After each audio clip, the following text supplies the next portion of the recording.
When I think of Port Canaveral, being a lifelong resident of Orlando, this is what I think of is the space shuttle. I watched the first one go up when I was a little kid in elementary school, and being here, you can see them from Orlando all the time, even now, the SpaceX launches.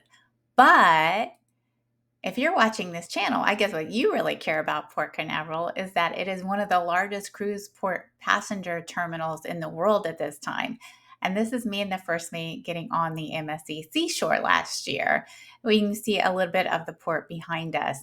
Now, that's what this video is going to be about, is how do you get from the different Central Florida options all the way to Port Canaveral? And if you stay all the way till the end, you'll hear my cautionary tale about using a ride service. So stay all the way to the end. And welcome to my home port, Port Canaveral. Hi, we're the Cruise Port Captain Crew, exploring the world one port at a time. After more than 20 years of cruising, we've learned the best port days are usually the ones we've planned ourselves. Doing it on your own lets you explore deeper, save money, and truly make the most of every stop. Join us for port guides, travel tips, and cruise know-how to help you make every port day count. Check the video description for links to our favorite resources and tools that help us cruise smarter, and maybe they'll inspire your next adventure. Now, on to the video. This is a bisection of the state. I don't know if bisection is the right word, dissection, whatever. It's a cross section of the state to show you where Orlando is in relation to the port. I've also marked the theme parks here. So if that's a part of your planning, how far are you? Disney World is the pink icon that is kind of southwest of Orlando.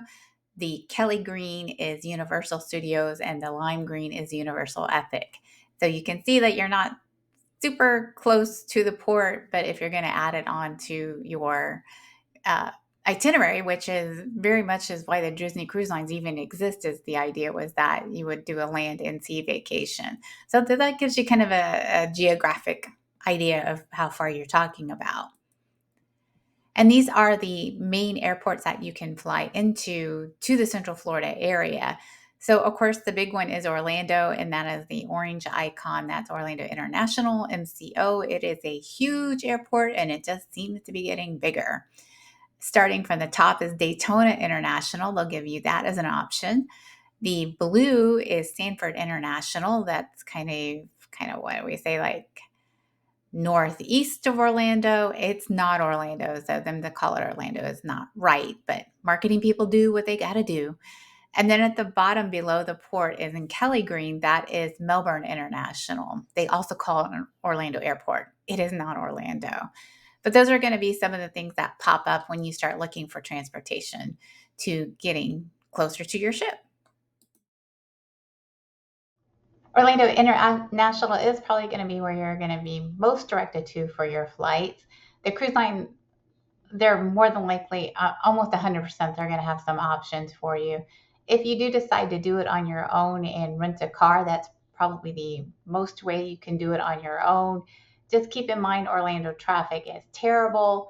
Also depends on what car company you rent the car from. Some cars are right in the airport, or car rental agencies are right in the airport, which is very convenient, but not all are. Some are going to make you take a shuttle to get off site, especially maybe more the discount car rental agencies. As far as train service is concerned, it's pretty much non-existent in Central Florida. Brightline is a high-speed train that is from Miami to Orlando at this time. They are building a station in Cocoa, but it's not going to be ready for 2029. And when I say Cocoa Beach, that is the same as Port Canaveral. It's all the same area. And there is no Amtrak station over there. So trains, that's just not what we do here. We like to get it around everywhere on a bus or a car. You do have some more transfer options from Orlando besides just whatever the cruise line offers. This is from Get Your Guide, and I just looked at this on this is in the fall of 2025. So the prices may fluctuate over time, but you can do some comparisons using Get Your Guide to what the cruise lines is offering to find out what's better for you. There's no affiliate link on this one because we don't use this, and we strongly believe at the Cruise Port Captain, we're not going to send an affiliate link to something that we haven't done, but we can vouch for Get Your Guide overall. We've never had a bad experience using Get Your Guide as a vendor. So those are some of your options as well. The airports in the other airports in the area, we have Daytona Beach International, so 72 miles. So it is at least an hour plus to drive from there to the port. Sanford Orlando International, 64 miles, and Melbourne is 23 miles. So Melbourne's the closest, but it's probably the smallest and probably the least options that you have that will easily help you get from point A to point B. The positives about using these smaller airports is that they are small. MCO is huge, so getting through security, all that stuff takes a lot of time. Security at these smaller airports, you can be let off at the curb and at your gate in 20 minutes or so. A lot of the discount carriers fly into these areas. We use Allegiant a lot from Sanford International to go visit my family in other parts of the country. And it's always been a good experience, and it's also very kind to the wallet. Now, when you do a budget airline, it will be budget, but if you can handle that, it's a great alternative. What's not so great is it really isn't Orlando. So if you are landing in Sanford International and you're thinking you're just going to hop to the theme parks for a few days, well, you can do it, but you still are going to have, a lot of extra cost and time added getting from Sanford into Orlando. Daytona Beach is great because you're right at the beach, but you still have to get yourself there to Port Canaveral. And Melbourne, again, you're at the beach. And depending on the time of year, that could be very welcomed. The only place we could find a transfer is from Sanford International, and I'll put the link to that company that we found down in this notes below. Uh, but Daytona Beach and Melbourne, it kind of seemed like your only options were going to be for sure is to rent a car. I'll tell you about ride sharing at the end. But if you do with the car rental, you have to add the expenses of the rental itself, the insurance, gas, tolls, traffic, depending on the time of day, because just Central Florida in general is getting much busier. Then the other thing is you want to make sure you get a car that's big enough for all your luggage. People tend to take a lot of luggage with them. It's tempting to go for the smallest car like a Kia Soul. But if you have four people and they're living their best life and taking every piece of clothing they have on a cruise, you're not all going to fit. So be sure you keep that in mind if you decide to go the car route. If you live in Orlando or Florida and you decide to drive, it is very easy to park at the port. They have a very user-friendly website that I put the link to here. I don't think the link is going to work in the video, but you can, always type it in. PortCanaveral.com doesn't get any easier than that. But you can see, like, from a service perspective, they tell you everything about how to get there and the ships, and they'll even tell you what terminal your ship is, so you know exactly where you're going even before you start.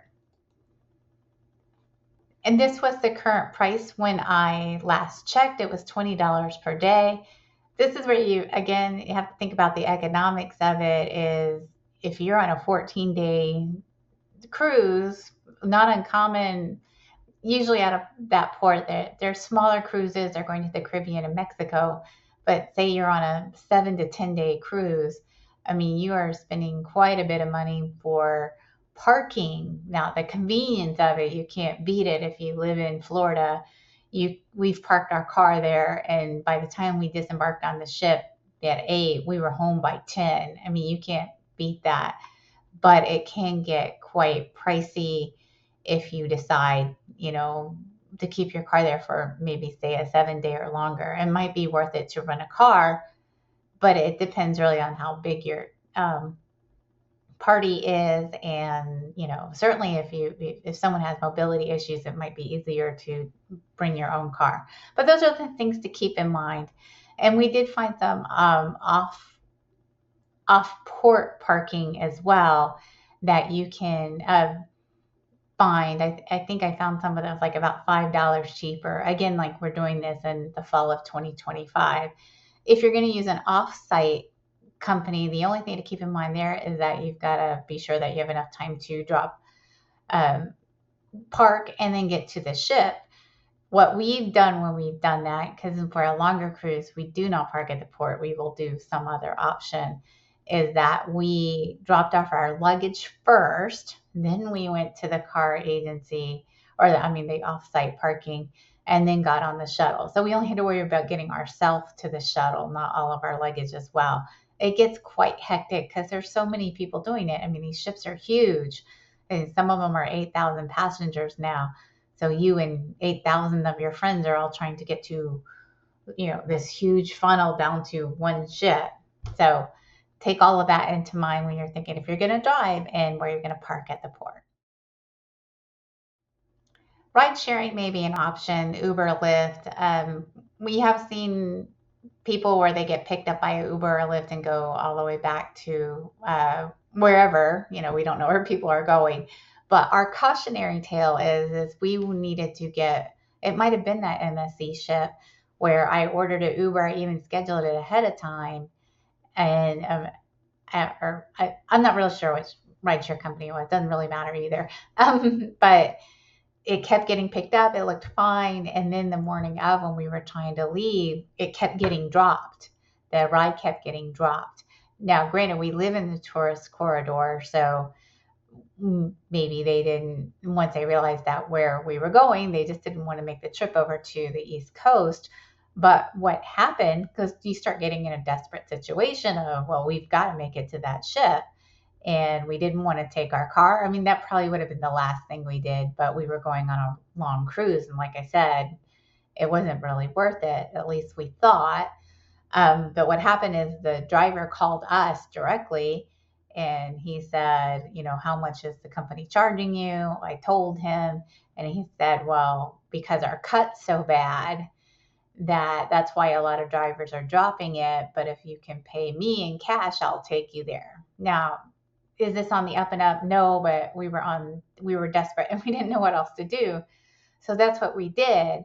But since we've had that happen and the driver explained to us why some drivers are not excited about taking a whole trip from Orlando over to the port, we have just always stayed away from it. Doesn't mean it would happen to you. I'm sure many people drive with no problem, or they pick you up from the airport because it's a good ride. But that's what happened to us. We won't do it again in that situation. So I just wanted to give you a different perspective. Like, you may not be able to count on a ride sharing option if you are leaving from the city or from Daytona or from Melbourne.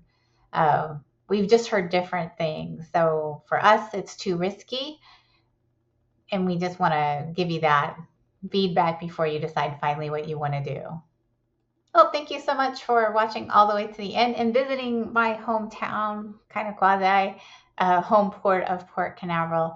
If you have traveled into one of the other regional airports or have other tips, please leave them below. I kind of feel like we have a great community here and we're just helping each other out. If you have any questions, of course, leave those too. We're happy to help. In the description, I have some things that we use when we travel that have helped us. They're small things, but they so make a difference. Like that laundry bag, I can't tell you how much it helps, or that sleeping mask because it's lightweight. But maybe they'll help you as well. And if you found this helpful, please like. That's always a great thing for a channel creator. And of course, we are so close to reaching YouTube's algorithm first wonderful thing about getting subscribers. So if you could just subscribe, hit that little button. It costs you nothing. It just means so much to us, as we really would love to expand the channel because we feel this is information that we wish we had, especially living in Florida. We cruise a lot and we just want to be more of a service to you. So if you could do that for me, I'd appreciate it. And if we can do anything for you, let me know. Otherwise, make life a bon voyage and we'll see you next time.